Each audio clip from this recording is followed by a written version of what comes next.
இது நம்ம தொகுதி நிகழ்ச்சிக்கு உங்களை வரவேற்கிறோம். ஒவ்வொரு நாளும் தமிழ்நாட்டில் உள்ள ஒவ்வொரு சட்டமன்ற தொகுதியின் கள நிலவரங்களை அலசி ஆராய்ந்து வருகிறோம். அந்த வகையில் இன்று நாம் பார்க்க போகும் தொகுதி சின்ன சேலத்திலிருந்து உலக நாடுகளுக்கு அரிசி ஏற்றுமதி செய்யப்படும் கள்ளக்குறிச்சி தொகுதி பற்றிதான். இந்த தொகுதியின் தற்போதைய சட்டமன்ற உறுப்பினராக இருந்து வருபவர் அதிமுகவை சேர்ந்த பிரபு. இவர் இந்த தொகுதியை முன்னேற்றியுள்ளாரா? அவரை பற்றி இந்த தொகுதி மக்கள் என்ன சொல்கிறார்கள்? வாங்க பார்க்கலாம்.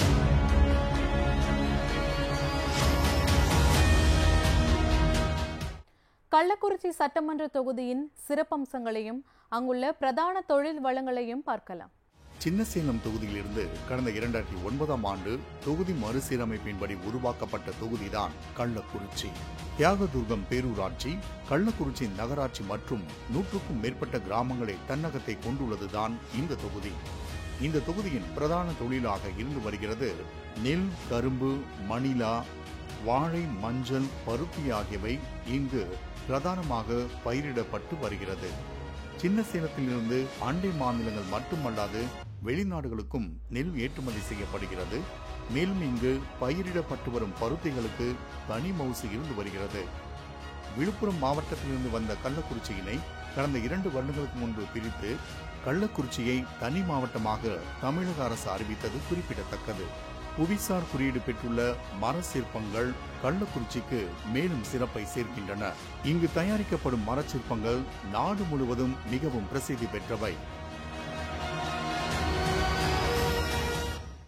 கள்ளக்குறிச்சி சட்டமன்ற தொகுதியின் சட்டமன்ற உறுப்பினர் பிரபு பற்றியும் அவர் இந்த தொகுதிக்கு செய்துள்ள நன்மைகள் பற்றியும் தெரிந்து கொள்வோம்.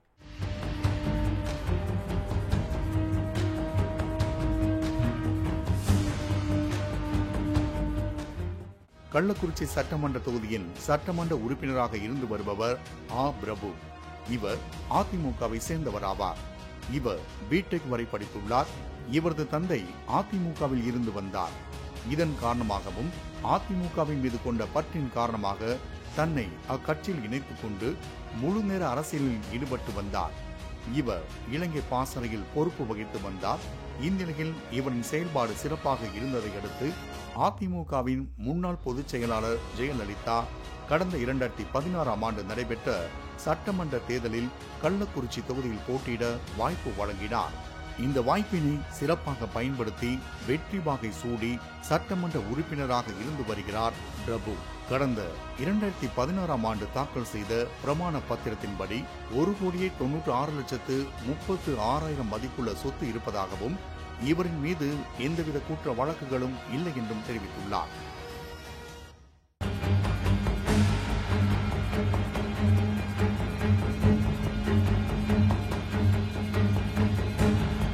கள்ளக்குறிச்சியில் இயங்கி வரும் அறிஞர் அண்ணா பேருந்து நிலையத்தை விரிவாக்கம் செய்து கொடுத்துள்ளார்.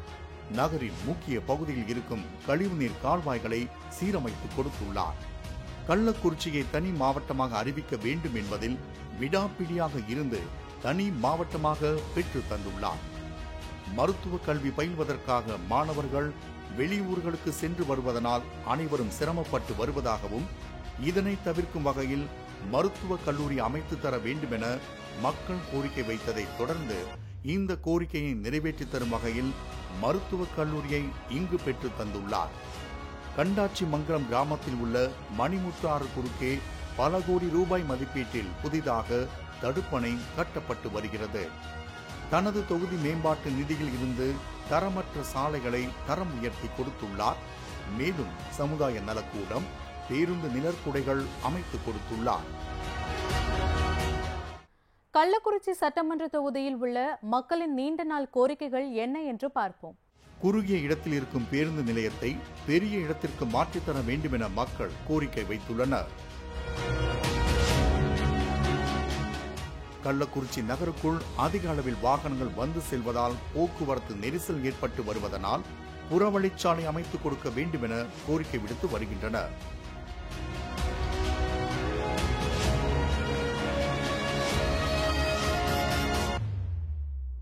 கோமுகி ஆறு தற்போது கழிவுநீர் கலந்து செல்வதால் உரிய நடவடிக்கை எடுத்து கழிவுநீர் கலப்பதற்கு தடை விதித்து ஆற்றினை மீட்டுத்தர வேண்டும் என கோரிக்கை வைத்துள்ளனர்.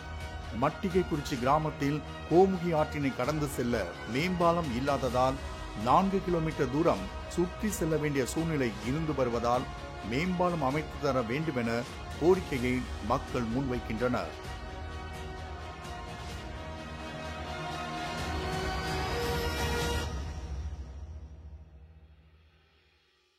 ஆற்றிலே, கோமிகை ஆற்றிலே டெண்டர் விடப்பட்டு 4-5 ஆண்டுகள் மோகன் அமைச்சராக இருக்கின்ற போதே அது டெண்டர் விடப்பட்டது. இதுவரையிலும் அந்த பாலத்தின் என்ன நிலை என்பது யாருக்கும் தெரியவில்லை, புரியவில்லை. ஏன் அது என்று சொன்னால், கரும்புலோடெல்லாம் நம்முடைய கோமிகி கச்சராபாளையத்தில் இருக்கின்ற சர்க்கரை ஆலைக்கு செல்வதற்கு அந்த வழிதான் ஏற்பாடு செய்திருந்தார்கள். அந்த சடையம்பட்டிலே வழியாக சடையம்பட்டு கோதைச்சந்தல் நல்லாத்தூர் வழியாக செல்ல வேண்டும். ஆனால் இதுவரையிலும் அதற்கான எந்த நடவடிக்கையும் ஆட்சியாளர்களும் எடுக்கவில்லை, அரசியல்வாதிகளும் எடுக்கவில்லை. சட்டமன்ற உறுப்பினர்களோ நாடாளுமன்ற உறுப்பினர்களோ யாருமே அதற்கு கவனம் செலுத்தவில்லை என்பதே இந்த மக்களுடைய குறையாகவே காட்சியளிக்கிறது. சட்டமன்ற உறுப்பினர் தன்னுடைய தொகுதி மேம்பாட்டு நிதியை என்ன செய்தார் என்பது வெளிப்படையாக இதுவரையும் யாருக்கும் தெரியப்படுத்தவில்லை. மக்களிடம் சென்று வாக்கு சேகரிக்கும் போது சென்றாரை தவிர அடுத்தபடியாக அவர் மக்களிடம் வந்து எந்த ஒரு குறையும் இதுவரையும் தனிப்பட்ட முறையில் கேட்கவில்லை. மரவள்ளி கிழங்கினை விற்பனை செய்வதற்கு சேலம், ஆத்தூர், வாழப்பாடி போன்ற பகுதிகளுக்கு செல்ல வேண்டிய நிலை உள்ளதால் ஸ்டார்ச் மாவு தயாரிக்கும் ஆலை அமைத்து தர வேண்டும் என கோரிக்கை வைத்துள்ளனர்.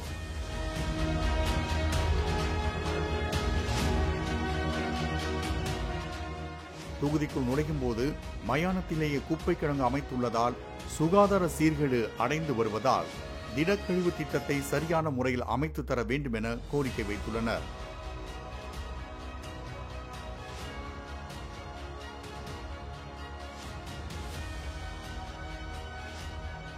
அதிமுக எம்எல்ஏ இந்த கள்ளக்குறிச்சியின் இந்த பெருநகரத்திற்கு முத்தாய்ப்பாக பெரிய பள்ளி, ஏகேடி பள்ளி, அங்கே சுமார் 26,000 குழந்தைகள் படித்து வருகின்றனர். அந்த பள்ளி அருகிலேயே மயானம் உள்ளது. அந்த மயானத்தில் குப்பைகளை கொட்டி பிணங்களை கூட புதைக்க முடியாமல் மின்மயானத்தில் கொண்டு குப்பையை கொட்டி அங்கே மின்மயானத்திற்கு சடலங்களை எடுத்து செல்வதற்கு கூட வழி இல்லாத வகையில் இந்த நகராட்சி வந்து நாசம் செய்துள்ளது. அதை பொதுமக்கள் கண்டித்தும் பல கட்சியினர் கண்டித்தும் இந்த நகராட்சியும் இந்த அதிமுக எம்எல்ஏவும் அதை கண்டுகொள்ளாமலேயே இருந்தார்கள். இங்கு தயாரிக்கப்படும் மரச்சிற்பங்கள் மிகவும் சிறப்பு பெற்றிருந்தாலும் தங்களுக்கு போதிய அளவு வாழ்வாதாரம் இல்லாமல் தவித்து வருவதாகவும், தங்களுக்கு அரசு உரிய நடவடிக்கை எடுத்து வாழ்வாதாரத்தை மீட்டுத் தர வேண்டும் என கோரிக்கை வைத்துள்ளனர்.